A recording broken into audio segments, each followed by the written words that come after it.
Namaste, all my dear students. Myself, Dr. Hemant Vyas, Associate Professor, Head of Department from Faculty of Homeopathic Science, JAYOTI VIDYAPEETH Women's University. And in today's session, we are going to discuss about nasal polyps. So let's discuss about the definition first.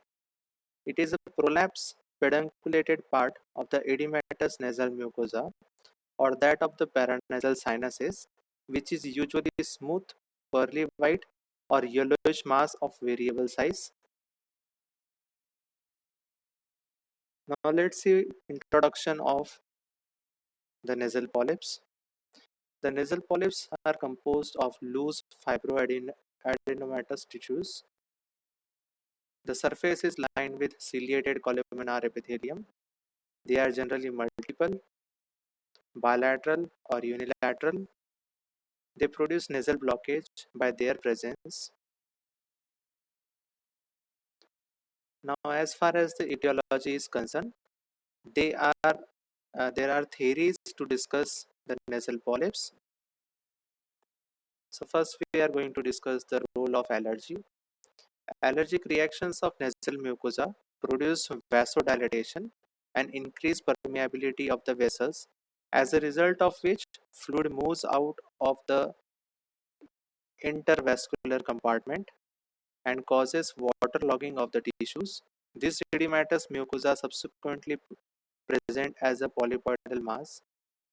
Second possibility or second theory is infection. It is also believed that long-standing infections gives rise to perilymphangitis and periphlebitis, resulting in poor absorption of the tissue's fluid in the mucosa, and thus this waterlogged mucosa lends to polyp formation.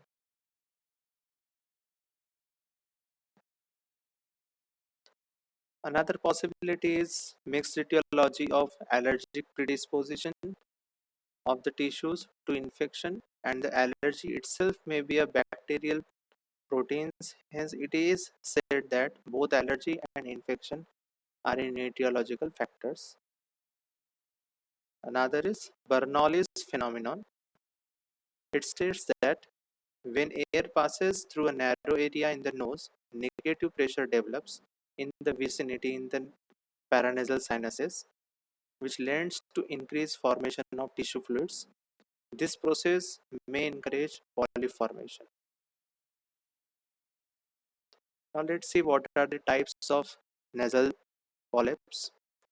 So there are two types basically, androconal polyp and ethmoidal polyp. So we can see in the diagram.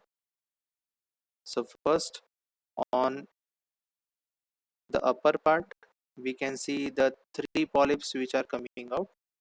So these are ethmoidal polyps because they are coming out of ethmoidal sinus, whereas the polyp on the lower side is called as, which is coming out of maxillary sinus, is called as androconal polyp. So let's study both types in detail, ethmoidal polyp and androconal polyp. So we are going to discuss both these simultaneously. Ethmoidal polyps comes out from ethmoidal sinus and androconal polyp comes out from maxillary sinuses. Ethmoidal polyps are mostly seen in adults and androconal are seen in children and adolescents. Ethmoidal are allergic. Allergic is the common cause of ethmoidal polyp, whereas infection is the commonest cause in androconal polyp. Ethmoidal polyp are multiple and they looks like bunch of grapes, whereas androconal polyp are unilateral. Ethmoidal polyp arise from ethmoidal labyrinth and androconal polyp arise from maxillary antrum. Ethmoidal polyps seen easily on anterior rhinoscopy, whereas androconal polyps are seen commonly in post-nasal examination. Ethmoidal polyps are mostly bilateral and androconal polyps are usually unilateral. Recurrence is common in ethmoidal polyp, whereas recurrence is less common in androconal polyp. And the treatment As far as treatment is concerned, ethmoidal polyp require polypectomy, FESS, which we are going to discuss in next slides. External procedures in androgenal polyp, Caldwell Luke surgery is in recurrent cases is required. Now let's see androgenal polyp or Killen's polyp in detail. So in this diagram we can see the paranasal sinus view, and on our left we can visualize the maxillary sinus, and we can see the sinus is com- completely filled with a polypoidal mass, and when this polypoidal mass uh, first starts in the maxillary sinus, and the area occupied inside the maxillary sinus by polyp is called as antral part. When the maxillary sinus is completely filled, then it overflows, and the polyp comes out from the ostia. Ostia is opening of the sinus. So it comes out from opening of maxillary sinus, and it can enlarge towards nasal part also, and towards pharyngeal part also. So pharyngeal, when it flows toward pharyngeal part, it is called as conal part, and when it flows toward nasal part, it's called as nasal part. So like this, it becomes trifoliate. So this is the normal structure of androgenal polyp. So as we have discussed, there are three parts of this Killen's polyp. The polyp initially forms as a prolapsed mucosa. It hangs down from the roof of the antrum of the maxillary sinus, and slowly it fills the maxillary antrum and starts overflowing. The nasal part, when the polyp comes out from the ostium to the hiatus semilunaris in the nose, it becomes dumbbell shaped in the stage. Then conal or pharyngeal part, the polyp enters nasopharynx through cona. If neglected, it may hang down oropharynx or laryngopharynx, as we can see in this image. Now, ethmoidal polyps, they arise from prolapsed mucosa of ethmoidal sinus, usually allergic in origin. They hang down in nasal cavity, and usually they are bilateral and multiple, as we can see in this diagram. Clinical symptoms of nasal polyp. The main symptoms are nasal obstruction, hyposmia, postnasal drip. There is often some discharge which may be mucoid or purulent. First indicates associated sinus suppuration. Sneezing, rhinorrhea, purulent rhinorrhea is seen in ethmoidal sinusitis, ethmoidal nasal polyps. Headache may occur with or without sinus infection. Symptoms of allergy are seldom an obvious feature, though asthma may coexist and there is often a previous history of eczema. Hawking and cough may be present due to postnasal discharge. Speech may become hyponasal. Now, on examination, in advanced cases, the external nose may become broadened. The condition is known as frog face. Ethmoidal polyp are seen as anterior rhinoscopy as pale, bluish white or greenish smooth and soft masses.